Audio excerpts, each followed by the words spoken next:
안녕하세요. 오늘도 사연살롱을 찾아주셔서 감사합니다. 저는 경기도에 사는 50대 여성이에요. 오늘 그동안 제 가슴에 묻어두었던 이야기를 해보려고 해요. 지금 저를 알고 지내는 지인들은 저한테 이런 일이 있었는지 아무도 모르거든요. 저는 지방도시에서 태어나 평범한 부모님 밑에서 자랐어요. 어릴 때는 친구도 많았고 공부하기보다 노는 걸 더 좋아했던 아이였죠. 엄마 아빠는 동네에서 식당을 하셨는데 성격이 좋으셔서 주변에 있는 가게들하고도 두루두루 잘 지내셨어요. 저는 그런 부모님과 함께 별 걱정 없이 살았고요. 하지만 늘 태평하고 즐거울 것만 같았던 우리 집에 불행한 일이 생긴 건 제가 고등학교에 들어가고 나서였어요. 어느 날 어떤 아줌마가 와서 자기 남편이 여기서 밥을 먹고 식중독에 걸려서 병원에 입원해서 치료를 받고 있으니까 저희한테 병원비를 물어내라는 거였어요. 손님, 남편분이 아프신 건 정말 안타까운 일인데요. 우리 식당 음식이 상했으면 다른 손님들도 아파야 되는데 그날 저희 음식 먹고 아프다는 분이 없어요. 식중독은 다른 데서 걸린 거지 저희 식당이 아니에요. 아니 그럼 내가 지금 거짓말을 한다는 거예요? 여기서 밥을 먹고 와서 아프다고 하니까 여기로 왔지? 이 아줌마가 어디서 사람 속이려 들어? 내가 이런 거지 같은 식당에서 밥 먹는다고 할 때부터 무슨 병 걸릴 거라고 했는데 죽어도 내 말 안 듣고 여기가 무슨 동네 맛집이라고 와서 그렇게 처먹더니 저러고 병원에 있는데 여기서는 날 무슨 사기꾼 취급하네? 못 사는 인간들은 왜 다 이 모양이야? 얼른 병원비 내놔. 안 그러면 나 이 식당 고발하고 정식으로 조사받게 할 거니까 그런 줄 알아. 라며 엄마 머리채를 잡고 고래고래 소리를 지르는 거 아니겠어요? 아줌마, 왜 남의 엄마한테 손찌검을 하고 그래요? 아줌마의 말로 경찰서 가고 싶으세요? 영업 방해한다고 신고할 거예요. 라며 내가 화가 나서 아줌마를 떼어놓았고 아줌마는 두고 보자면서 씩씩대며 나가더니 정말 저의 식당을 보건법 위반으로 신고했어요. 부모님은 아무것도 잘못한 것이 없는데 괜히 조사를 받게 됐고 그 바람에 우리 식당은 상한 음식을 줬다는 소문에 휩싸여 손님이 줄게 됐죠. 평생을 선하게만 사시던 부모님은 그날 일에 충격을 받으셨어요. 엄마는 며칠을 알아누웠고 아빠는 손님 없는 식당 밖에 나와서 먼 하늘을 보며 한숨만 쉬었죠. 그 아줌마는 동네에 새로 생긴 아파트 단지에 이사 왔다고 하더라고요. 그래서인지 동네 가게들을 무척이나 무시하고 깔봤어요. 그때부터 이상하게 식당 운영이 잘 안 되기 시작했어요.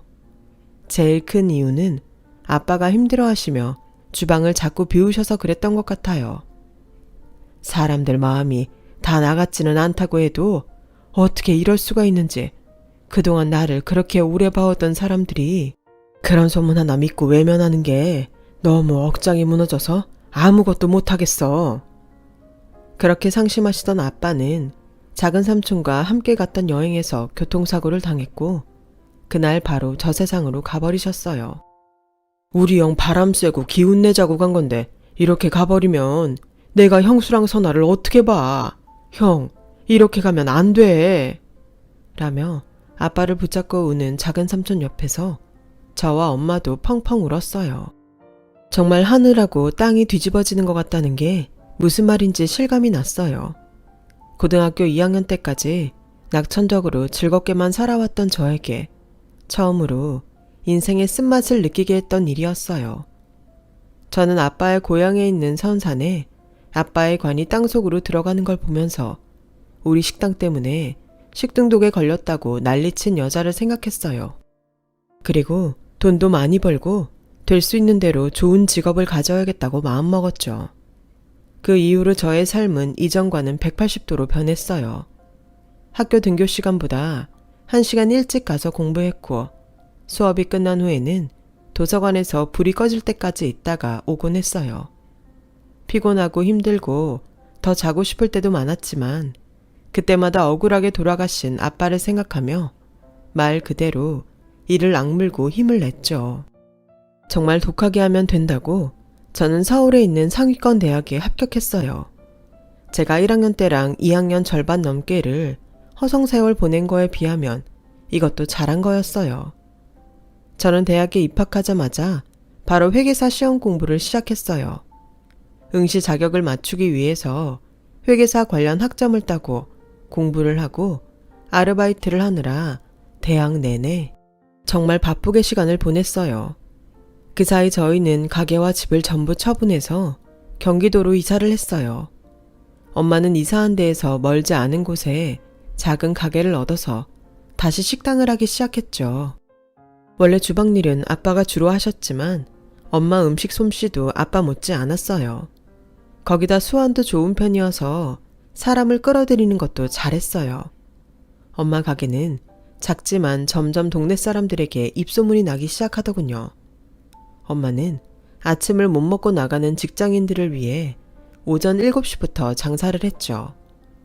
저는 대학 졸업 전에 회계사 시험을 보았고 여름방학 내내 2차 합격자 발표를 기다리며 엄마 식당 일을 도왔어요. 아침에 엄마는 북엇국을 팔면서 특별히 라면을 파시더라고요. 라면 회장을 좋아하는 직장인들을 위해서 그렇게 한다고 했어요. 아침에는 완전 동네 단골 장사였는데 다들 엄마와 친한 것 같더라고요. 그 중에 어떤 여자분이 엄마한테 꼬박꼬박 사장님이라고 불렀는데 제가 딸이라서 그런지 내심 듣기가 좋더라고요. 저는 그분에게 반찬 한 가지라도 더 갖다 드렸죠. 우리 엄마 사장 대접 톡톡히 해주는 대가로 주는 서비스예요. 이 가게 운영하시는 분이니까 사장님 맞잖아요. 음식도 만드시고 계산도 하시고 직접 갖다 주실 때도 많고요. 사장님이 따님 자랑을 얼마나 하는 줄 아세요? 공부도 잘하고 똑똑하다고요. 저번 회계사 시험 1차도 합격했다면서요? 진짜 멋져요. 난 공부 잘하는 사람 보면 너무 부럽더라고요. 2차까지 합격해야 되는 건데 아직 몰라요. 안 되면 저도 그냥 회사 취직해야죠.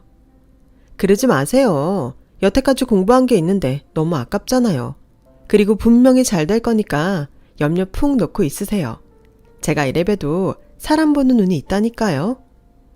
빈말이었지만 제 긴장을 풀어주려는 그분 배려가 너무 고마웠어요.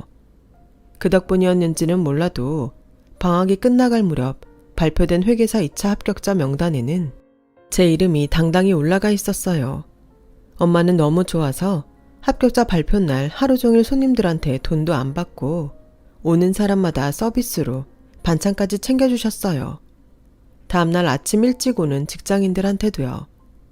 저를 격려해 주셨던 여자분은 밤에 퇴근하면서 제게 명품 지갑을 선물해 주셨어요. 이렇게 비싼 걸 제가 어떻게 받아요? 너무 고맙긴 한데 마음만 받을게요. 제가 백화점 명품 매장에 있거든요. 제가 구입할 수 있는 걸로 산 거니까 부담 갖지 마세요. 회계사님이 이런 거 하나 정도는 갖고 계셔야죠. 그동안 어머니가 너무 잘해주셔서 조금 갚는 거예요. 알고 보니 그분은 유명 백화점 명품 매장 매니저였어요. 엄마와 저는 고맙다고 인사하고 그 후로도 그분과 더 가깝게 지냈죠. 남동생분도 가끔 같이 왔는데 대기업에 다닌다고 하더라고요. 부모님은 두 분 다 일찍 돌아가시고 어렵게 자랐지만 착실한 분들이었어요. 저는 좀 이름 있는 회계사 사무실에서 일을 시작했고 그러면서 결혼할 사람을 만나려고 노력했어요. 고등학교 때 부모님 식당을 모욕하고 아버지가 사고로 돌아가시는 원인을 제공한 그 아줌마가 제 마음속 한이 된 것 같아요. 회계사로 일을 해도 속이 후련하지 않더라고요. 저보다 좋은 직업을 가진 남편을 만나서 아무도 무시하지 못하게 살아야겠다는 생각이 점점 더 강해졌어요. 잘 사는 사람이 돼서 좋은 아파트에 살아야 아무도 찍소리 못하겠지. 그런 마음만 강해졌고 저도 모르게 그런 사람을 찾고 있었어요. 그러다 보니 연애를 해도 오래가지 못했고 저와 비슷한 환경에서 자랐거나 중산층이면 마음에 들어도 결국 계산을 하다가 헤어지곤 했죠. 선아야, 사람을 만나는데 마음을 따라가야지 조건만 보는 건 안 된다. 그러면 우리한테 행패 부렸던 고향 그 여자하고 뭐가 다르니? 네 마음이 가는 사람이 잘 살면 모르겠지만 잘 사는 것부터 따져보고 만나지는 마라. 엄마, 나는 다시는 그 아파트 아줌마 같은 사람들한테 무시당하면서 살지 않을 거야. 그러려면 우리도 돈이 있어야 되고 좋은 직업 가진 사람을 만나야지. 세상이 엄마 말처럼 따뜻하고 착하기만 하면 나도 이러지 않아. 그렇게 당해봤으니까 안 그러려고 하는 거야. 그래, 이게 다 힘없고 못 배운 부모 탓 같구나. 우리가 조금만 잘 살았어도 너한테 그런 큰 상처를 주지 않는 건데. 이게 왜 또 엄마 아빠 탓이야. 절대 그렇지 않아. 세상이 그런 거고 어쩔 수 없는 거야. 제발 그러지 마. 라며 한숨 쉬며 자책하는 엄마를 달래려고 애썼어요. 제가 조건을 만들어 놓고 사람을 만나려고 하다 보니 주변에서 자연스럽게 만나기는 굉장히 어렵더라고요. 그렇게 시간이 한 해에 두 해 지나갔고 어느덧 나이가 30이 넘어갔어요. 엄마는 제가 결혼을 안 한다고 걱정이 많았죠. 저는 더 큰 회계법인에서 일자리 제의가 와서 그쪽으로 옮겼어요. 엄마, 나 전에 다니던 데보다 더 좋은 직장에 갔으니까 진짜 내가 만나고 싶은 사람 찾을 수 있을 거야. 그래, 네 마음이 그렇다는데 나도 더 이상 뭐라고 할 말이 없구나. 엄마야말로 이제 식당 그만해. 다리도 아프고 힘들다면서 왜 계속 하는데? 나 이제 돈 잘 벌잖아. 다리야, 내가 구부렸다 폈다 열심히 하고 물리치료 받으면 금방 괜찮아져. 일이라는 게 그렇게 쉽게 손이 떼지는 건지 알아? 그래도 이 식당으로 우리 식구 먹고 살았잖아. 나한테는 귀한 내 직업이야. 아침마다 내가 차려주는 북엇국이랑 라면 기다리는 애들은 어떡하고. 네가 정 불편하면 아침 장사만 할 테니까 그만두라고만 하지 마. 저는 엄마가 가난했던 기억이 지긋지긋해서라도 당장 때려칠 줄 알았는데 우리를 먹고 살게 해준 거라며 식당 일을 좋아하시는 엄마가 의외였어요. 그 무렵 저에게 모르는 아줌마한테서 불쑥 전화가 왔어요. 내가 상류층하고 직업 좋은 사람들 연결해주는 사람인데 마침 이선아 씨 이력서를 내가 받아서 이렇게 전화했어요. 괜찮은 사람 있는데 어디 한번 만나볼래요? 글쎄요. 너무 갑작스러워서 당황스럽네요. 제가 좀 생각해보고 다시 연락드릴게요. 전화를 끊고서 저는 그 아줌마에 대해 좀 알아봤는데 정말 상류층 결혼을 여러 성사시킨 걸로 유명하더라고요.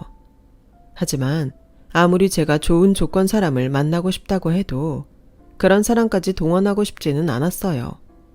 저는 그 아줌마한테 다시 전화하지 않았고 주변에서 소개시켜주는 사람들을 만나고 얼마 동안 사귀기도 하고 했죠. 그러는 동안에도 아줌마는 잊혀질만 하면 전화를 해서 좋은 사람들이 있다며 만나보라고 자꾸 권했어요. 한 번은 괜찮은 사람을 몇 개월 정도 사귀었는데 그 사람 집에서 저를 좋아하지 않는 눈치가 보이더라고요. 그러니 남자도 점점 저한테 시들한 게 느껴졌어요. 저는 다시금 상처를 받았고 더 잘 사는 집안으로 가고 싶다는 생각이 강해졌어요. 그 무렵 선자리를 연결해주는 아줌마한테서 다시 연락이 왔어요. 아주머니도 참 대단하시네요. 그만큼 거절했는데 또 연락하세요? 나도 이걸 내 일로 삼는 사람인데 당연하지. 이 집안이 돈도 많고 다 좋은데 내세울 만한 직업 가진 자손이 없대. 그래서 직업 좋은 며느리감을 찾더라고. 여자 배경은 상관 안 한대. 부동산으로 돈을 엄청 많이 벌어서 강남 웬만한 데에서도 이 집안은 무시 못한다고 하더라고. 한번 만나볼래? 저도 속으로는 정말 내가 원하는 배경의 집안에서는 우리 집처럼 서민은 받아들이지 않을 거라는 걸 어느 정도 알아가고 있었어요. 현실을 알게 되었던 거죠. 그래서 돈 많고 다른 사람들이 함부로 무시 못하면 되겠다 했는데 아줌마가 딱 제가 생각하고 있던 사람을 소개한 거죠. 남자는 대학에서 강사를 하다가 얼마 전부터 입시학원에서 아이들을 가르친다고 하더라고요. 남자 직업이 썩 마음에 드는 건 아니었지만 그래도 한번 만나보기로 했어요. 저는 이렇게 중간에서 누가 소개해줘서 만나는 게 두 번째예요. 처음이 아니니까 익숙해지지 않을까 했는데 그렇지도 않네요. 저는 처음이라 그런지 어색할 거라고 생각했는데 생각보다는 괜찮은 것 같아요. 그러면 다행이에요. 저는 선아 씨가 불편하실까봐 염려되더라고요. 라는데 조금 작업성 멘트 같기도 했지만 저한테 호의를 가지고 대하는 게 보여서 기분 나쁘지는 않았어요. 남자는 저를 계속 만나기를 원했고 저도 좋다고 했어요. 그렇게 만나기를 3개월 정도 했더니 아줌마가 남자 어머니가 저를 보고 싶어 한다고 하더라고요. 저희가 어떻게 만나고 있는지 다 알고 계신 거였어요. 남자 집에서 좋은 사람 다리 놔달라고 했으니까 그쪽 집에 계속 연락해서 소식 듣고 있었지. 아니라고 하면 다른 사람 소개시켜야 되잖아. 근데 그쪽에서 꽤 마음에 들어하네. 어머니 만나봐. 이런 만남은 오래 끌면 안 돼. 빨리 결정해야지. 하긴 주변에서 연애하는 거 아니고 선본 거면 길게 끄는 거 아니라고 하더라고요. 저도 마음이 있었고 결혼도 생각했기 때문에 만나보겠다고 했어요. 남자 어머니는 굉장히 화려하고 말주변도 좋은 사람이었어요. 내가 진짜 돈복도 있고 다 좋은데 똑똑한 사람하고는 연이 없더라고. 그래서 어떻게든 며느리는 머리 좋고 돈 잘 버는 직업을 가진 사람 얻어야겠다. 아주 벼르고 별렀지. 그랬더니 정말 이렇게 회계사를 만나게 되네. 이름이 선아라고 했지? 선아 너도 이제 걱정 마라. 내가 사무실 차려주고 너 팍팍 밀어줄 테니까 하고 싶은 대로 다 해봐. 안 그래도 남자 어머니는 온몸을 유명한 명품들로 다 휘두르고 나왔어요. 근데 그게 좋아 보이지만은 않더라고요. 돈이 많아서 쓰고 싶은 거 쓰는 건 자유지만 너무 남들한테 보여주려고 하는 게 부담스럽게 느껴졌거든요. 저는 제가 더 이상 무시당하고 살고 싶지 않아서 높은 데 올라가고 싶었지. 이렇게 돈 많다고 자랑하듯 꾸미고 다니는 건 좀 아니다 싶었어요. 하지만 저는 더 좋은 자리가 없을지도 모른다는 생각에 마음이 조급했어요. 그래서 성격이 외향적이라서 그렇다고 좋게 받아들이려고 애를 썼죠. 몇 번을 더 만나면서 좋게 생각하며 지나가다 보니 어느새 저와 남자의 결혼은 기정사실화 되어가고 있었어요. 엄마도 집에 인사 온 남자에게 따뜻하게 잘해주셨고요. 나는 다른 거 바라는 거 없어. 우리 선아, 더는 세상에 상처받지 않게 자네가 잘 다독이며 재미있게 살았으면 좋겠네. 염려 마세요, 어머니.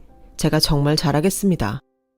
엄마는 그런 남자에게 계속 고맙다고 하시는데 엄마가 저 때문에 마음고생을 하신 것 같아서 너무 미안했어요. 저희는 상견례 날짜를 잡자고 했는데 남자 어머니는 그런 거 너무 거창하게 하지 말자고 하더라고요. 겉으로 보이는 거 좋아하고 꾸미기 좋아해서 좀 의외였어요. 우리 애 아빠도 없고 니네 아버지도 없는데 그냥 가족끼리 모여서 식사한다는 느낌으로 간단히 저녁만 먹자. 네, 그건 저도 좋아요, 어머니. 엄마도 괜찮다고 하실 거예요. 저는 어머니가 섭섭하실까봐 그렇죠. 나 그런 거 가지고 섭섭해하는 사람 아니다. 그건 그렇고 주말에 시간 좀 비워라. 내가 너 머리끝부터 발끝까지 제대로 싹 옷이랑 구두 맞춰줄게. 어머니, 그런 거는 결혼하고 나서 해주셔도 돼요. 아니다. 나는 내 며느리 될 사람이 허접하게 하고 다니는 거 싫다. 누가 네 돈으로 하랬니? 내가 다 돈 낼 테니까 걱정하지 마. 제가 허접하게 하고 다닌다는 말이 마음에 걸리기는 했지만 원래 생각하고 말하는 사람이 아닌 것 같아서 그냥 받아 넘겼어요. 그리고 주말에 남자와 남자 어머니와 함께 백화점 명품 매장에 갔죠. 거기서 저는 뜻밖의 사람을 만나 너무 반가웠어요. 바로 엄마 식당 단골이고 저한테 명품 지갑을 선물해줬던 언니였어요.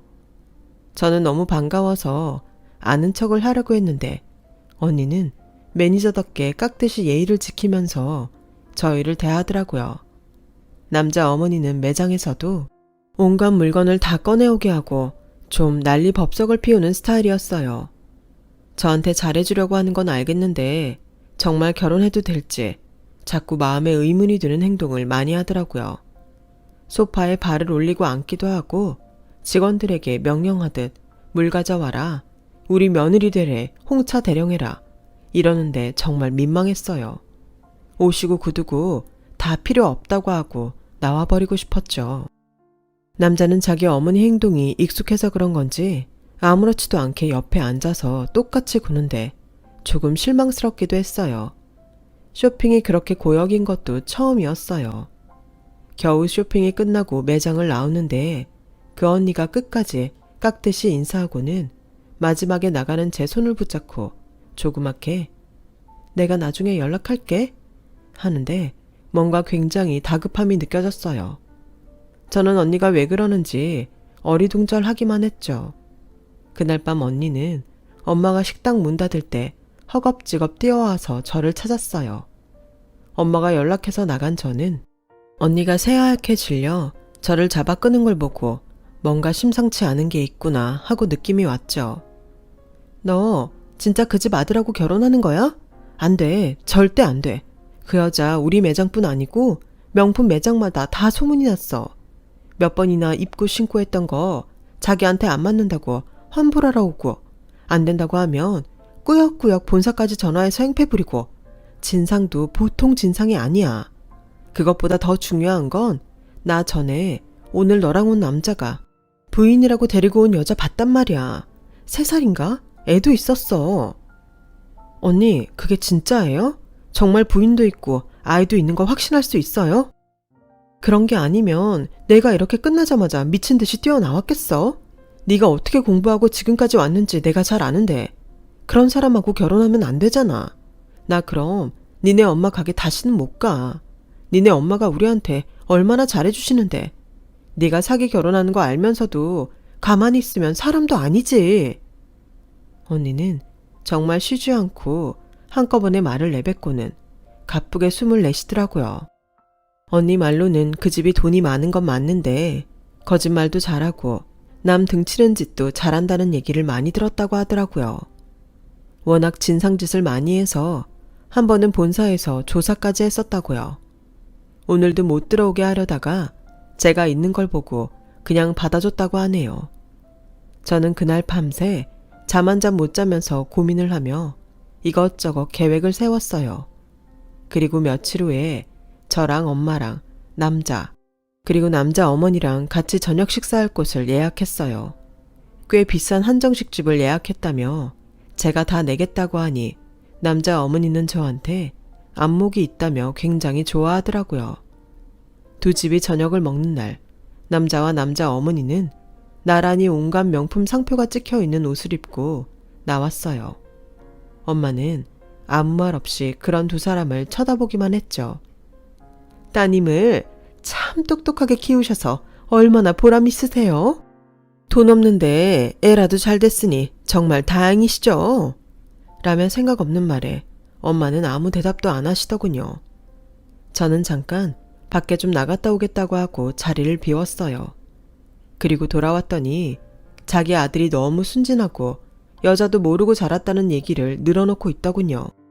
어머니, 저희가 여자도 모르고 자라서 저 같은 사람 숨겨놓은 건가요? 라는 말에 남자와 남자 어머니가 깜짝 놀라서 그 자리에서 일어났어요. 제가 밖에 나가서 기다리고 있던 남자 부인과 아들을 데리고 들어왔거든요. 아니, 네가 어떻게 여기까지? 여기가 어디라고 감히? 어디긴요. 어머니 아들, 저 남자 또 결혼하려고 멀쩡한 아가씨한테 사기치는 자리잖아요. 무슨 그런 말이 있니?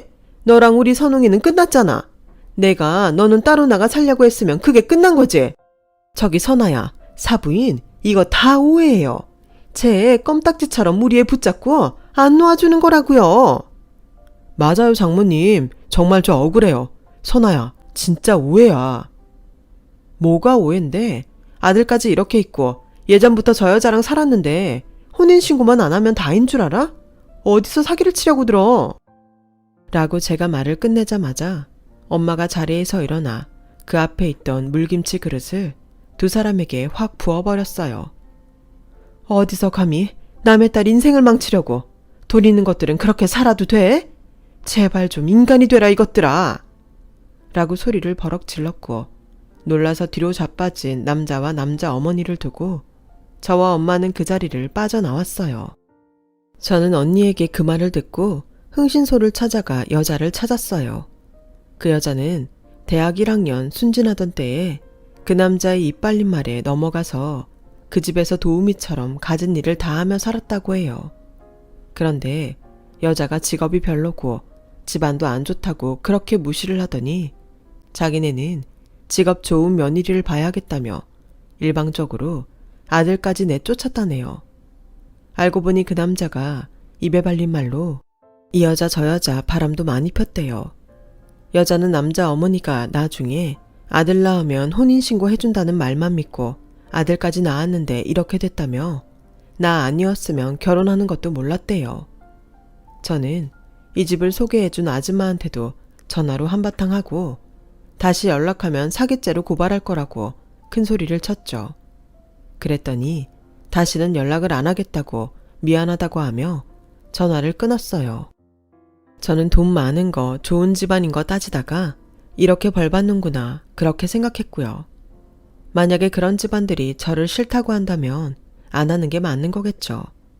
그렇게 생각했더니 다른 사람들이 눈에 들어오더라고요. 저는 오랫동안 제 뒤에서 저를 지켜봐온 좋은 남자와 결혼을 하게 됐어요. 바로 저에게 그 남자 집이 어떤 사람들인지 알려준 언니 동생이었어요. 저와 동갑인데 훨씬 어른스럽고 속도 깊고 좋은 사람이에요. 올해가 바로 저와 남편이 결혼한 지 20년째랍니다. 저는 살면서 좋은 집안은 제가 만들어가는 거라는 걸 깨달았어요. 또 저희 부모님도 결코 잘못 사신 게 아니라는 것도요.